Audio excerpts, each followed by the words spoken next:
स्वागत है आपका पैरामेडिकल इंस्टीट्यूट यूपीएमआई में। मेरा नाम है डॉक्टर मोहम्मद इकराम। चलिए स्टार्ट करते हैं। आपका सब्जेक्ट कोड 104 जिसका नाम है medical ethics and patient care.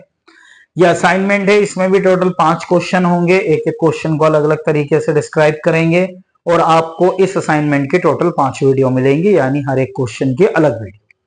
तो क्वेश्चन नंबर 1 देखते हैं। सबसे पहले वो कह रहा है explain the inter relation between consent and autonomy emphasizing the ethical consideration involved in respecting patient decision and making rights. यहां पर मैं अपने आप से ही एक चीज बताना चाहूंगा कि इसमें medical ethics and patient care में हम क्या पढ़ने वाले हैं कि मेडिकली जो एथिक्स हैं, यानी जो रूल्स हैं जो हमें एथिकली पता होने चाहिए, यानी पेशेंट का भी रेस्पेक्ट, उसके रिलेटिव्स का भी, अपना भी, वो सब हम इस सब्जेक्ट में पढ़ने वाले हैं। तो वो क्या कह रहा है कि भैया आप बताइए डिफरेंस या इंटर रिलेशन कंसेंट और ऑटोनॉमी के बारे में। तो सबसे पहले हम ऑटोनॉमी के बारे में जानते हैं ये क्या होता है। Refers to an individual rights to make a decision about their own life and body free from external coercion and interference in healthcare. Autonomy is foundational ethical principle emphasizing that patients have the right to make informed decision about their treatment and care. यानी हम patient के साथ जो भी करने वाले हैं उसका डिसीजन पेशेंट वो खुद से ले सकता है। ये autonomy.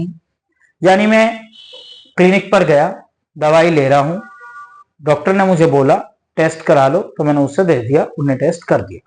This is the autonomy. मैंने अपने मर्जी से कराया है और इसमें मुझे किसी और के कंसेंट की या डॉक्टर को किसी और के कंसेंट की जरूरत नहीं।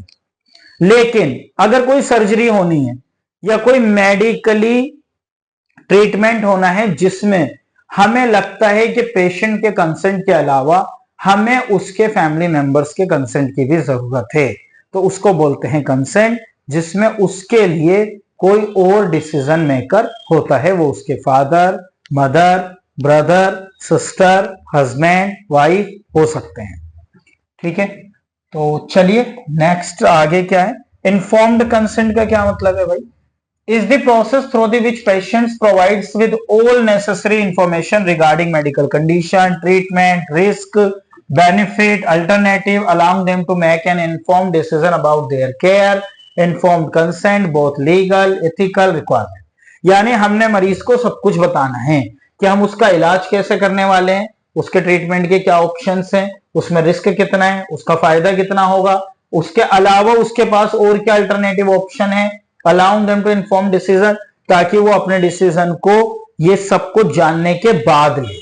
ठीक है, तो ये सब हमें बताना है। तो this is the informed consent कि भाई मैंने मरीज को सब कुछ बता दिया। Ethical consideration in respecting patient decision making rights, यानी हमें पेशेंट के डिसीजन का हमेशा रेस्पेक्ट करना है। ये नहीं कि अगर वो हमारी दिए हुए सजेशन को नहीं मान रहा तो हम उससे कहें कि जा तुझे जो करना है कर। नहीं, हमें उसके पेशेंट्स के डिसीजन को रेस्पेक्ट करना है। उसने मना कर दिया तो हम उसको कहेंगे ठीक है, ओके, अभी आप ऐसा कर लीजिए या आप दूसरी जगह जा सकते हैं। रेस्पेक्ट फॉर ऑटोनॉमी, तो ऑटोनॉमी के लिए हमेशा रेस्पेक्ट करना है। Respecting autonomy means acknowledging that patient are the best जजेस ऑफ देयर ओन इंटरेस्ट। वो अपने लिए अपना सबसे सही डिसीजन ले सकता है। Health care provider must honour patient decision. जो भी हेल्थ केयर प्रोवाइडर है, वो डॉक्टर, नर्स, टेक्नीशियन जो भी है, उसे उसका रेस्पेक्ट करना है। Informed consent is the practical manifestation of this respect. It requires that patients are provided with comprehensive, understandable information so they can make decisions that align with their values and preference. Volunteerness क्या है? Consent, तो यानी patient का खुद का अपना decision होना चाहिए। Volunteerness क्या है? Consent must be given voluntarily without any form of coercion, undue influence, यानी पेशेंट के ऊपर किसी भी तरीके का जोर जबरदस्ती दबाव बनाकर उससे वो डिसीजन नहीं लिया गया है। Patient should not feel pressurised by family, कि उसकी फैमिली उसे प्रेशर डाल रही है, ये करा करा करा, ये नहीं होना चाहिए। ना ही हेल्थ केयर प्रोवाइडर को उसके ऊपर प्रेशर डालना है। Circumstances to make a particular decision, यानी इस तरीके के सर्कमस्टांसेस होने चाहिए कि उसने अपना डिसीजन अपनी मर्जी से लिया है।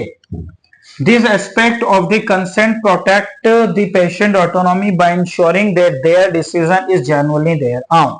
यानी उसने जो भी डिसीजन अपने ट्रीटमेंट के बारे में लिया है वो उसका खुद का है, ये बात भी अच्छी तरीके से क्लियर होनी चाहिए। कैपेसिटी क्या है? To give valid consent, a patient must have the capacity to understand the information provided. यानी जो भी उसको इंफॉर्मेशन मिली है वो उसके अंदर इतनी कैपेसिटी होनी चाहिए कि वो उसको पचा सकता है, वो उसको जान सकता है और उसके अकॉर्डिंग अपनी डिसीजन ले सकता है। तो capacities also depend on the age, mental illness, cognitive impairment. ये जरूरी क्यों है कि अगर पेशेंट बहुत बूढ़ा है और उसका ट्रीटमेंट किसी नई टेक्नोलॉजी के हेल्प से होने वाला है या कोई नई चीज हम उसके ऊपर अप्लाई करने वाले हैं, तो उसके अंदर ये पोटेंशियल है या नहीं उसको समझने का। अगर नहीं है तो वो अपना डिसीजन खुद ना ले, वो इस डिसीजन के लिए अपने फैमिली मेंबर्स की हेल्प ले। या फिर अगर पेशेंट मेंटली इल है, भाई वो मेंटली रूप से परेशान है, उसे समझ ही नहीं आ रहा डॉक्टर क्या कह रहा है, नर्स क्या कह रही है, टेक्नीशियन क्या कह रहा है, तो भी इस केस में उसका जो डिसीजन मेकर होगा वो उसका फैमिली मेंबर होगा। तो ये बहुत जरूरी है कि पेशेंट के अंदर इतना स्टेबिलिटी, इतना पोटेंशियल होना चाहिए कि वो आपकी बातों को समझ पाए। डिस्क्लोजर क्या है? Full disclosure information is critical to inform consent. Health care provider must explain the diagnosis, यानी हमें उसको डायग्नोसिस एक्सप्लेन करना है कि हम पहले क्या क्या चेक करेंगे। Nature and purpose of the propose treatment, जो हम उसको ट्रीटमेंट देने वाले हैं उसका क्या नेचर है और क्या तरीका है, उसमें रिस्क कितना है, पोटेंशियल बेनिफिट्स कितने हैं और अल्टरनेटिव क्या है, ये सब कुछ हमें उसे बताना होगा या बताना चाहिए। Failure to provide adequate information undermines a patient's ability to make an autonomous decision and is ethically problematic. अगर आपने मरीज को ये सारी बातें नहीं बताई और बाद में उसे कुछ हो गया तो ये एक प्रॉब्लम यानी एक परेशानी का जरिया बन सकता है। अगर आपको पेशेंट के साथ डायरेक्ट डील करने का मौका मिलता है तो आप ये जरूर जान लें कि पेशेंट को उसके रिस्क के बारे में जरूर बताएं। अगर आप ब्लड सैंपल कलेक्ट कर रहे हैं तो पेशेंट से पहले ये जान लें कि उससे खून देखकर चक्कर तो नहीं आता, निडल लगकर वो बेहोश तो नहीं हो जाता। तो हमेशा इन बातों का ध्यान रखें और पेशेंट से ये बात कंफर्म करें। पेशेंट आपको कभी नहीं बताएगा, उसे कुछ नहीं पता, आपको ही सब कुछ जानना पड़ेगा। Understanding, patient must given information in way that is understandable to them, यानी जो भी इंफॉर्मेशन उन्हें दी जा रही है वो अंडरस्टेबल होनी चाहिए उसके लिए। ये नहीं कि उसे इंग्लिश समझ आती नहीं और आप इंग्लिश में बकबक करे जा रहे हैं, उसके लिए अंडरस्टेबल होना चाहिए कि हाँ आपने जो बताया वो उसे समझ आया।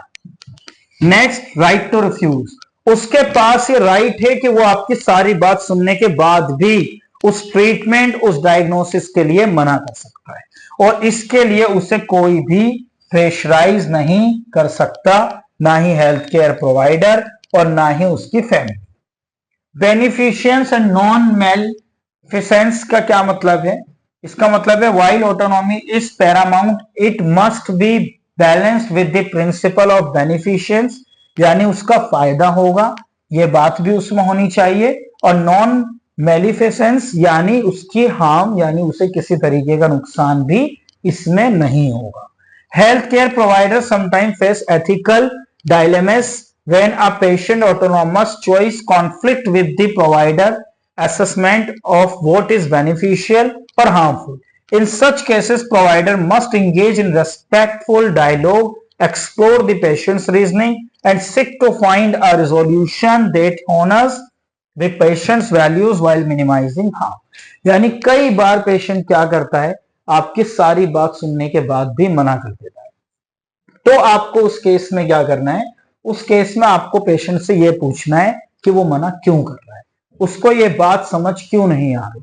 हो सकता है कि किसी और ने उसको इस ट्रीटमेंट या डायग्नोसिस के बारे में कोई कुछ और बता दिया हो और ऐसा नहीं है और वो उसी को सच मानकर बैठा है। अब जब आपने उसे वो ट्रीटमेंट या डायग्नोसिस प्रपोज किया तो उसने मना कर दिया, तो आपको उसके बारे में जानना है, एक्सप्लोर करना है और उसके उन सारी बातों का जवाब देना है जिससे कि वो खुद से अपनी मर्जी से एग्री हो जाए। बट मेक श्योर कि आप जब बातें बताएं तो उसमें कोई भी बात विदाउट मेडिकल एथिक्स ना हो, यानी जो आप बता रहे हैं वो 100% ऐसा ही किताब में या मेडिकल प्रैक्टिस में होना चाहिए। यहां क्वेश्चन नंबर 1 हो जाता है कंप्लीट। अब हम मिलेंगे क्वेश्चन नंबर 2 पर। तब तक के लिए हम आपको करते हैं टाटा, बाय बाय।